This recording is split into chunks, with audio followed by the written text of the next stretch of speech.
Thank you, Janet, and what a wonderful thing to be able to preach in a church in the week of Martin Luther King. Before I became a minister, I was a drama teacher. I was a drama and art teacher and theater director, and I would like to have us all today do a kind of theater improv. Are you willing? And I'd like us all to imagine that we have transformed this beautiful sanctuary into a Chinese banquet hall. And instead of sitting in rows, we're all sitting at tables of about 12 or so, and you can just imagine all of your favorite Chinese dishes, okay? Whatever you love the most. And they're white linen tablecloths. And we can hear the chefs in the kitchen, how that sound of the woks being stirred, other good courses that are coming. And delicious ladles. Perhaps our young people here at UU Congregation of Salem are helping to serve this, and they're ladling in wonton soup into little bowls. And we're all so happy to be joined together in this banquet. And we are having an international interfaith feast here in Salem, Oregon, the capital of Oregon, and it's being Zoomed, and people are joining us in round tables of Chinese food all around the world. And we have gathered to celebrate a new organization called Saving the Living Earth Movement. Now, it's a custom in Chinese banquets to give a lot of toasts. Have you all seen this? There's a slide, if you'd like to see this slide, of President Xi of China and it with the then, I think, Vice President Biden toasting one another. And you can see this in diplomatic dinners, and people lift their glasses. So we're going to do that today. And as we talk and remember Martin Luther King, and as we hear more about this new group that I'm working with, I'd like you to just imagine that we're all here dining together, eating, celebrating. And we're going to make toasts, several toasts in the course of being together. And in China, they don't say cheers, they say Ganbei. So let's just have a rehearsal, okay? Because we're going to do this several times. Ready? Ganbei. All right, okay. So now I want to really make a toast. Okay. Imaginary glasses. I'd like to make a toast to you, to very gracious host and minister, Reverend Rick Davis, to the Unitarian Universalist Congregation of Salem. Thank you for your warm welcome of me. Thank you for inviting me to come and hearing about this group that I'm working with and this new movement. And I want to just offer these radical teachings of Jesus. May we do good to one another even when we feel hate or are being hated by the other.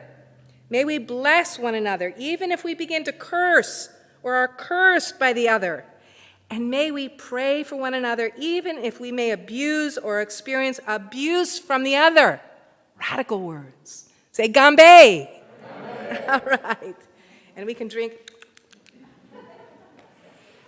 Today, I want to make a call for all of us to imagine ecological civilization. So many syllables, but what is that? I'm going to be sharing what I think that is, but it's a vision my teacher and mentor, Dr. John Cobb, has been promoting. And one thing I feel confident about what would be an ecological civilization is that it would be a place where superpower leaders like President Xi and President Biden would come together to work to save our planet. Doesn't that sound like a good idea? Okay, so let's just close our eyes. Let's imagine President Xi and President Biden have come together. They're coming to work together to save our planet, and they are toasting one another. Okay, I like this expression, if you reach for the moon and the stars, you might get to the roof, but if you only reach for the roof, you may not get off the ground. Well, this week, as people of faith and people of no faith, we all are in the shadow of Dr. Martin Luther King, who had this huge dream. And that huge dream still haunts me. I know it inspires so many of us still. It was one man's dream that it had such power, it infected the world with a kind of healing. Sort of like what I imagine if America could offer a worldwide COVID vaccination. King's dream was like a vaccination, wasn't it, against the pandemic of what he called the triple threat. He preached, we are now experiencing the coming to the surface of a triple-pronged sickness that has been lurking within our body politic from its very beginning, the sickness of racism, excessive militarism, and materialism, the plague of Western civilization. Well, he must be turning over in his grave because militarism is so much worse than it was.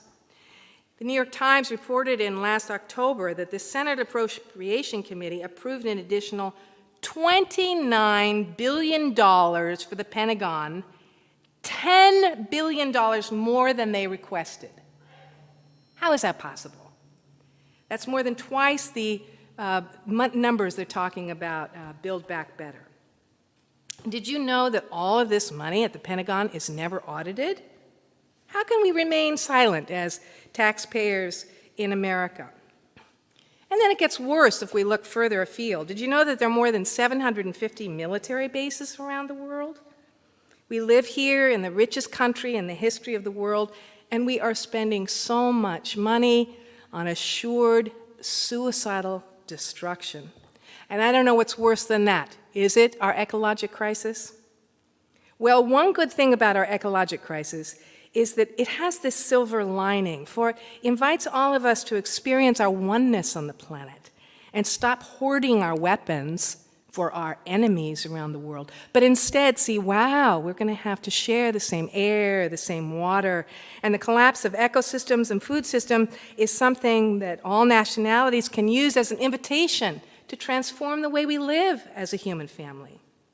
So I always ask myself, and I bet you do too, why does it seem like Americans are kind of in this trance-like state of inactivity about all these really serious things? And of course, there's a million reasons. I wanted to share, I was at a ministers' meeting many years ago, and there was a UU minister who had been a Baptist minister. He was a young man, he was from the South, and he served Baptist churches while Martin Luther King was going on marches, and there was this whole vital civil rights movement. And he said, I feel so guilty. I had nothing to do with the civil rights movement. It was right in my backyard, and I did nothing. And I remember I was so haunted by that. I thought, wow, I don't want to be at a minister's meeting or a family gathering and say, wow, I could have and I should have done something, but I didn't.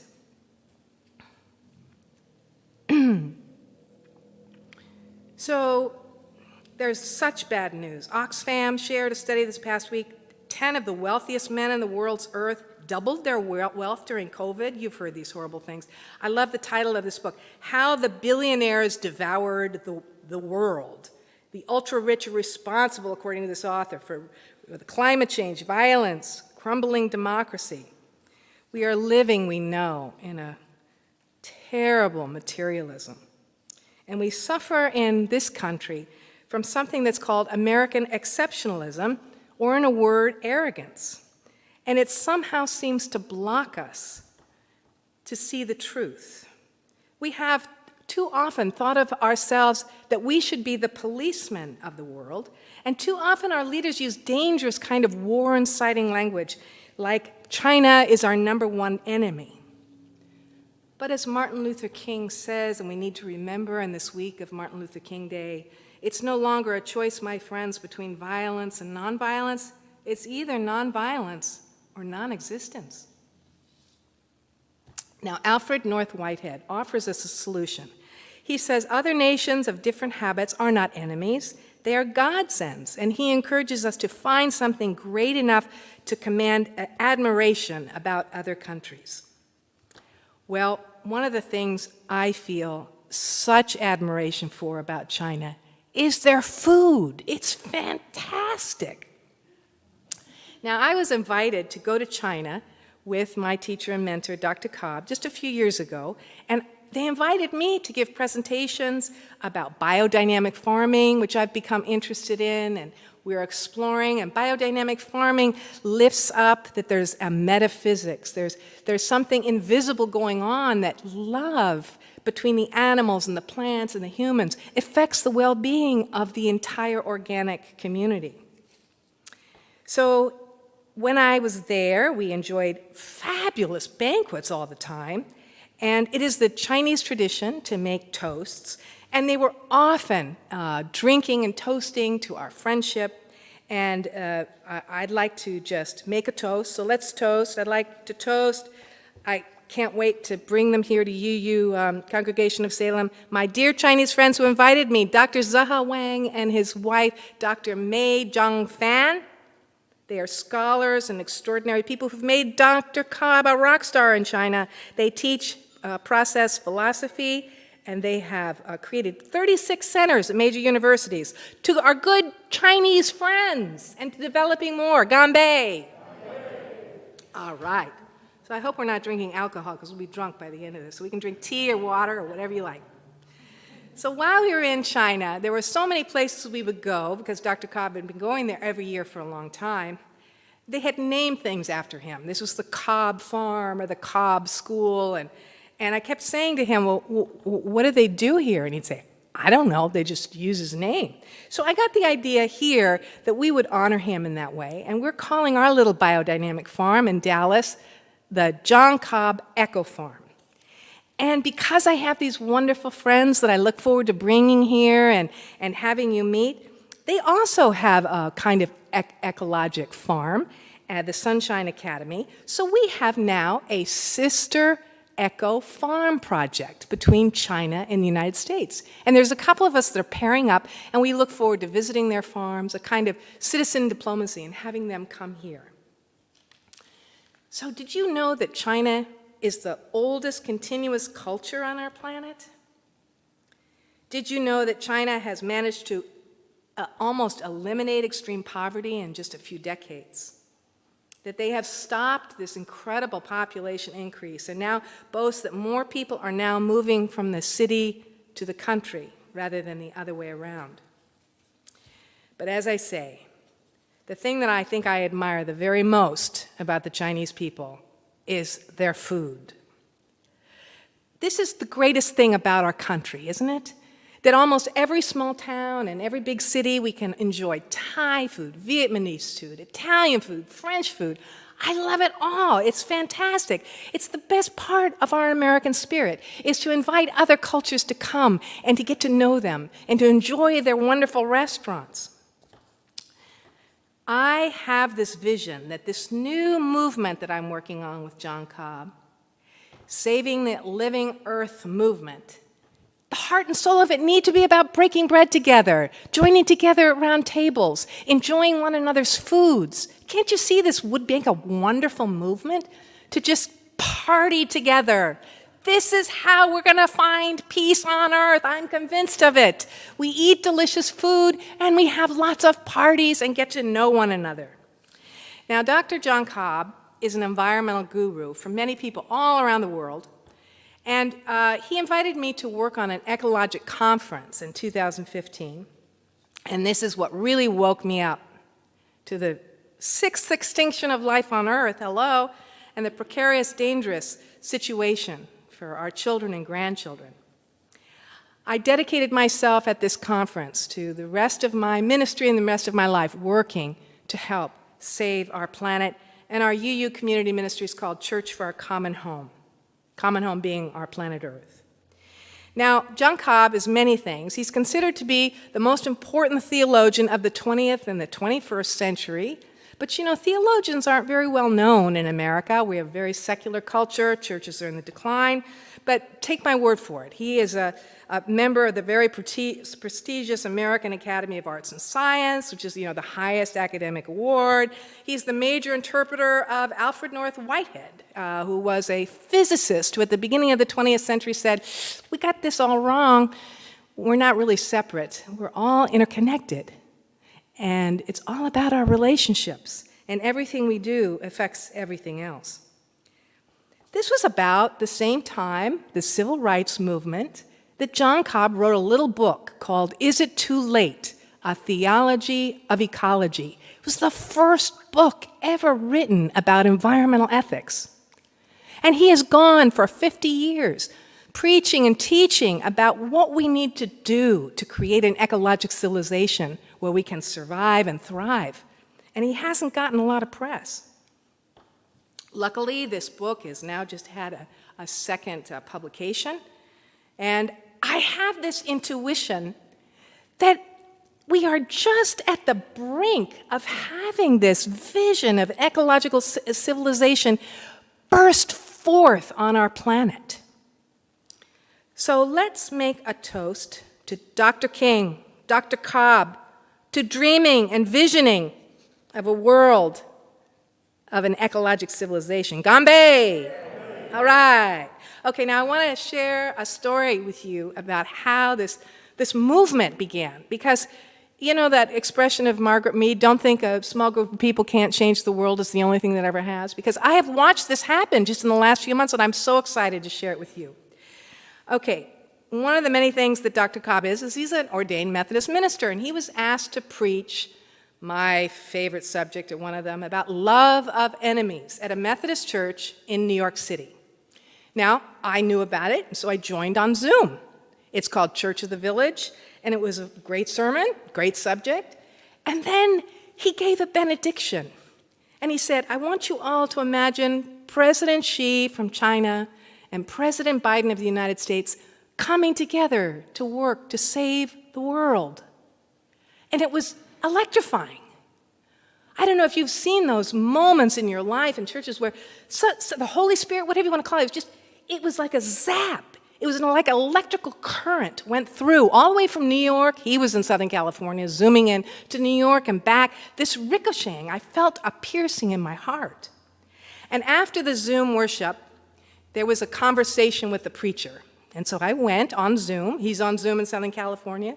The people in New York are on Zoom. And we had a discussion. And I was so excited. I said, John, you've got to write a letter to invite these two men to do this because you are in a position to do it. I know because I was with you in China, and you know these guys at the very highest level of government. You got to do it. Well, about an hour later, I got an email from John. He had written his first draft of a letter to President Xi and President Biden. And he wrote in the email, Bonnie, I need your help. Now, in my world, when Dr. Cobb says he needs your help, you stop everything and you do whatever you can. And that's what I've been doing the last couple of months. You know, I said, John, you've been kind of siloed in the academy. You know, the world needs to know about you. You've become a rock star in China. You need to become a rock star here in the United States. You need to invite the world leaders to come together. You need to offer them this vision of yours of an ecologic way of living, of an ecologic civilization. And I said, we got to send a press release out. Who do you know that might have a press list that could work with us? Well, it turns out he started lots of different they're called process philosophy organizations. None of them had a press list. I think the reason is they've given up on the mainstream press. They're just like, you know, we're not going to be able to get through to them, and we're just not going to work with them. So I can be very tenacious and stubborn. So I said, you know, John, you're a famous guy, and I know famous people, and I've met some of your famous friends. One of them I remember, David Corton, his wife and he started Yes Magazine. They must have a press list. So he gave me his email. I emailed David. He said, I'm sorry, I don't have anything for you, but I know somebody who might. He gave me the email of John Perkins. I was like, John Perkins? He's like my hero. He wrote a New York Times bestseller, Confessions of an Economic Hitman. Have you ever read that book? It's fantastic, okay? And then he went on, he's written 6 books on shamanism. He's worked with all kinds of indigenous peoples, and he started, Pachamama Alliance. Okay, this guy is like, he's got it going on. I really admire this guy. So I emailed him, John Perkins, we need your help. John Cobb has this great idea to bring the presidents together to save the planet, and can you help us? He writes back like 2 minutes later, I'm writing a book on China, and I'd love to help. I was like, what? So I said, would you like to meet John Cobb? He said, I'd love to. So in about a half an hour, me and John Perkins and John Cobb are having this little Zoom party together. And from that, now we have all these other famous people. We've been meeting once a week. And we just decided on our name last week. I don't know what you think of it. Saving the Living Earth Movement. And we are determined to do what? I don't know exactly what, but I keep saying we got to have parties. We got to have parties. We got to have, if the diplomats aren't going to have it, we're going to have a public kind of diplomacy. And we are going to have to bring the peoples of the world together. So I wanted to just share with you, there's a picture, that's me and John Cobb walking in China. And there was a time when we actually met with the vice president of China. The whole thing is just so surreal. So you want to hear the story? It's unbelievable. Yes? Okay, I want to share this because it's like you can't even believe it. Okay, so we go, turns out the vice president of China is a philosophy professor, just like John Cobb. And so we go to this school, and there's no guns, there's no guards, and we just it's like a university campus. We just go walk up some stairs, we walk down a hall, and we go into a room, and it's this room, I think I have a picture of it, and it's the vice president of China. And they start having this conversation, like they're old friends, old philosophy professors. And he goes, John, I'd like to ask you, there's the picture, there he is, and you can see me behind him. He says, I'd like to ask, what is your favorite book of the New Testament? I was like, what? He goes, John goes, well, as a theologian, I'm very partial to Paul, but like most people, I guess my favorite book of the Bible is the Gospel of John. And they laughed, ha, ha, ha, ha. I about fell off my chair. Is this anything you can imagine? The vice president of China reading the Bible and discussing it with another American intellectual? So much for prejudices. Okay, so to get back to our story about our press release, we sent out a press release, and I wrote it. There's nobody else. What do I know about press releases? But I wrote it. I got some help, and I like the lead very much. Imagine a get-together with President Xi Jinping and President Joe Biden. Further imagine that the subject at hand is about how the human family can come together to save the planet. Well, we sent it out. We didn't have a press list. I told a small group of people, we got to make a press list. So we went on Google and we Googled, New York Times, journalists who write about China and world peace, and we made our own. And we sent it out. We didn't get any calls back. I was disappointed. But then somebody gave a whole bunch of money.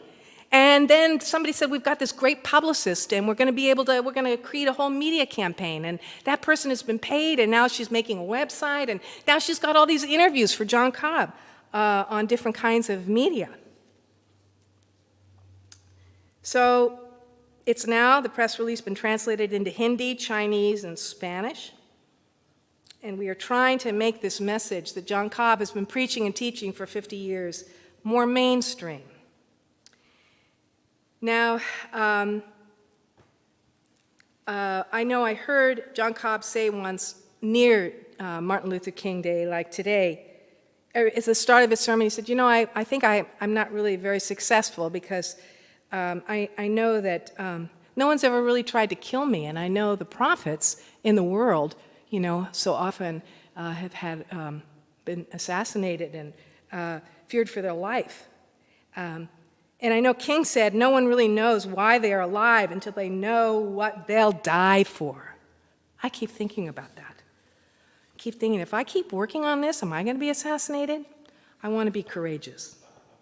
I want to add a fourth leg to Martin Luther King's triple threat of militarism, racism, and poverty, and that's our lack of free press. And I have to say this in this pulpit on Martin Luther King Week.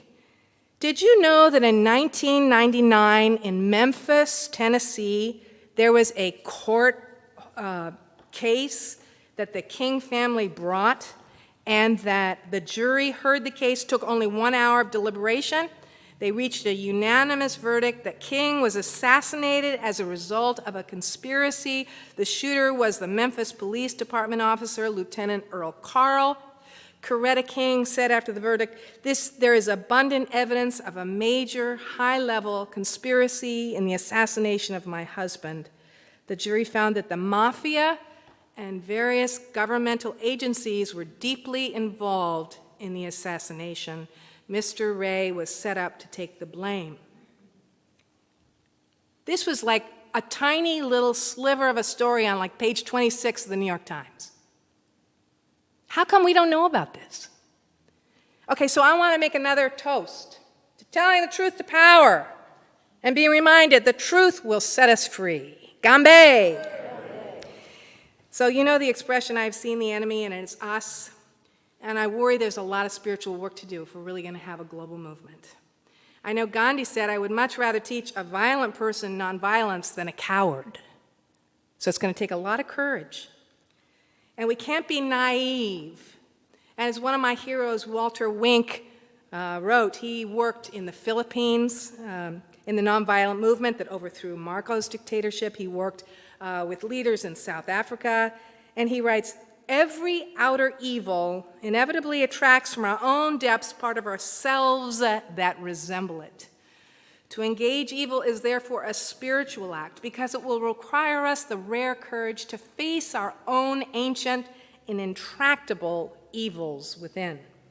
It means abandoning one of the greatest and oldest lies that the world is made of good people and bad people.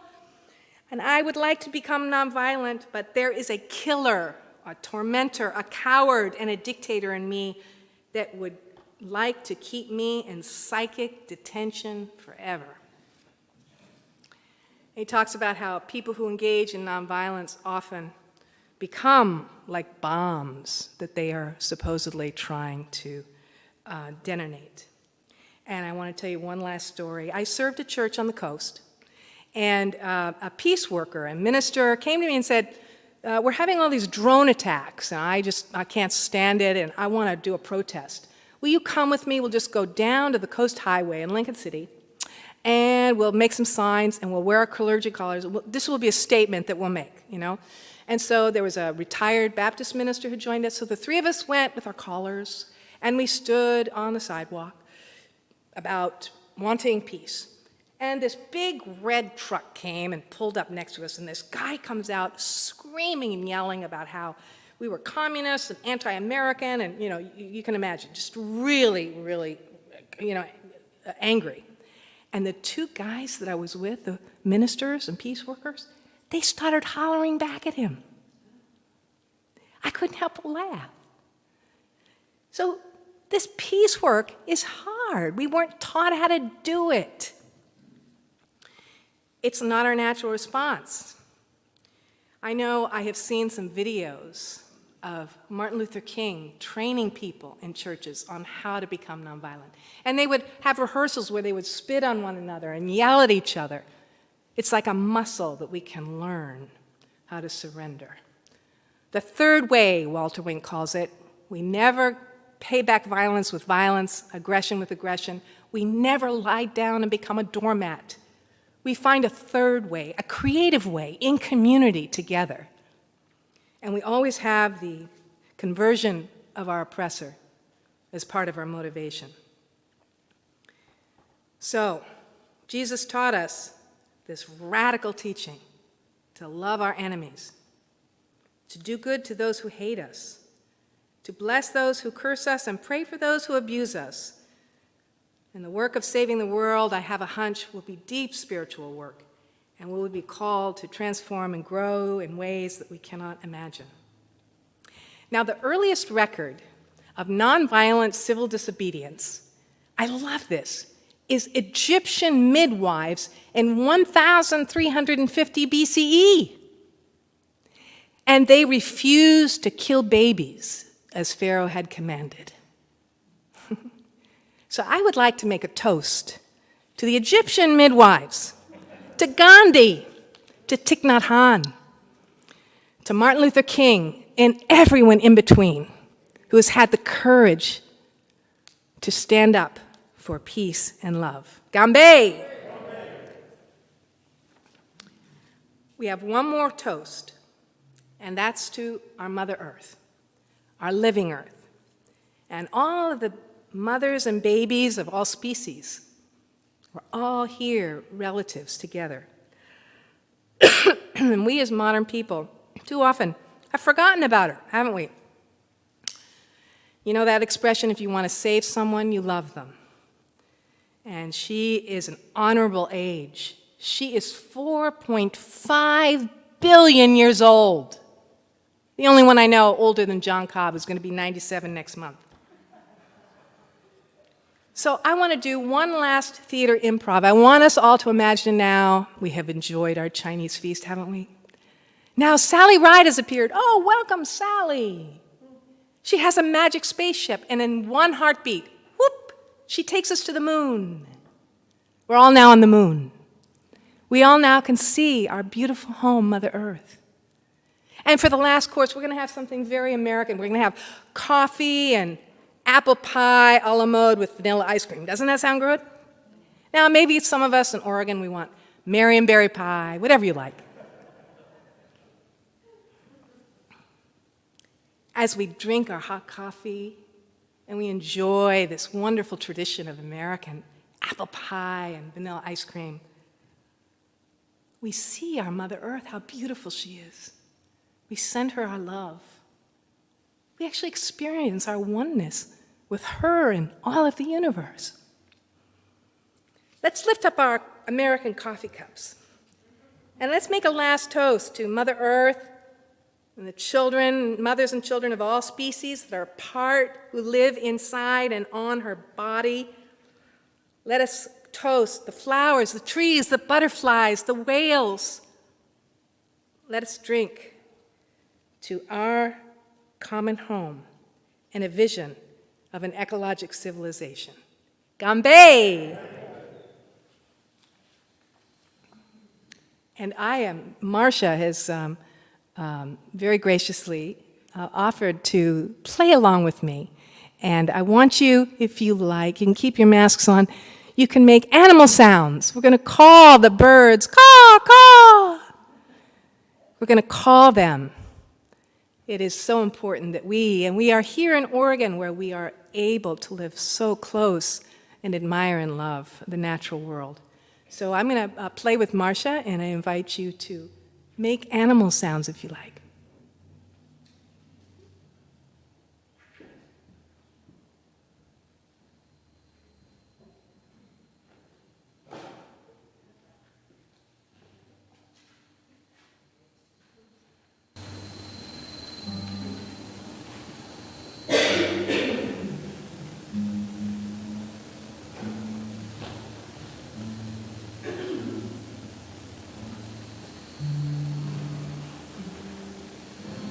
I moved into our pink house in Dallas. The first person who welcomed me was a blue jay. And I swear this blue jay came and had this, a very long, involved conversation with me. And I don't know about you, but I love to talk to birds and the trees and the flowers. And they then call to us.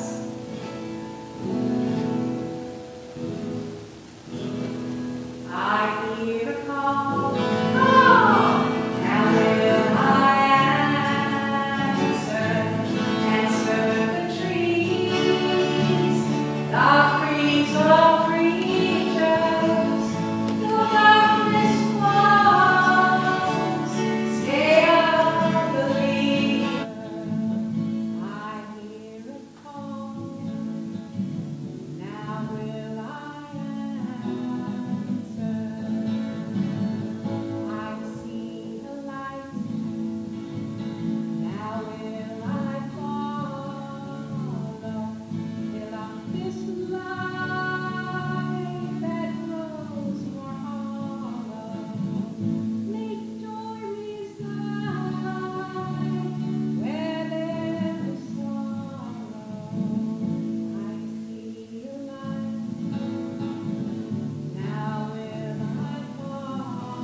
And we breathe out any tension, any fear,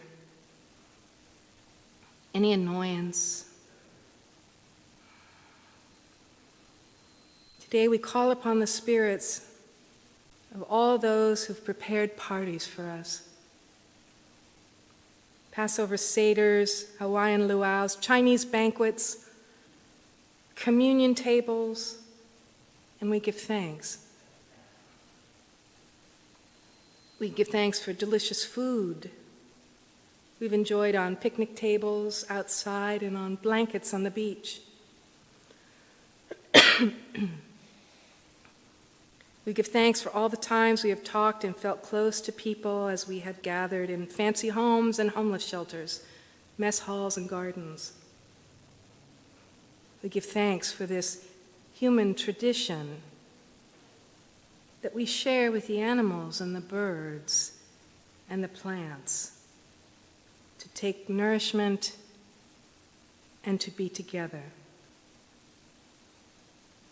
We call upon the inclusion of all creatures at our gathering, the fruit, trees and flowers, the goats and horses, the good and the bad. And may we lift our glasses over and over and over in thanksgiving. May we lift our glasses and welcome people from around the world to be our friends. And may we welcome all species in all galaxies to be at our common table. We come in prayer and promise to dedicate ourselves to saving our living earth. And may we learn to radically love one another as Jesus taught us. May our work of building bridges across the Pacific Ocean to China, from west to east, from north to south, from ocean to ocean, from polar pole to the core of our common home, and back into the vast regions of our own hearts. May we know we can break bread and be one. Guide us, God, who we call by many names. Guide us in our new vision of an ecologic civilization. Amen, shalom, and blessed be.